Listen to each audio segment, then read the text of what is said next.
Hello, hello, hello, Media Dot Exchange. I am Alan Cecilio and this is M Exclusive. Ang best advice na nakuha ko from Direk Ryan siguro is, well, sabi, ano ba? Sabi niya kasi sa akin, very open naman ako sa kanya. And I feel like ganun din naman talaga ako sa totoong buhay. Sobrang vulnerable ko pagdating kay Direk Ryan.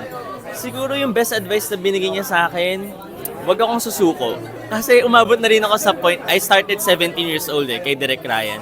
So umabot na rin ako sa point na parang, Direk, parang ayoko na. Parang this is not for me, ganun. Pero lagi niya akong pinupush na, hindi, kaya mo yan. Siya talaga yung sabi nga niya, hindi naman maniwala sa'yo lahat, pero ako naniniwala ako sa'yo. Kaya andito pa rin naman ako, tinatry ko pa din, sinusubukan ko pa din, and ayun, nagtitraining pa rin ako sa kanya para gumaling. Siguro yung ano namin, yung writing inner monologue. Kasi para siyang sa workshop kasi may scene objective ka and then pipili ka ng karga mo. Yung karga mo, yun yung person na ipaparallel mo dun sa eksena.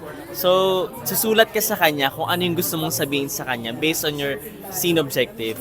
And yun yung pinaka-favorite ko kasi yun yung mga words na hindi mo masabi harapan dun sa tao And so, feeling ko, it's very empowering kasi nasasabi mo lahat doon. And yung emotions mo, lumalabas siya ng natural and organic. So, yun yung favorite ko kasi therapeutic siya for me. Again, this is Alan Cecilio and thank you for watching M Exclusive.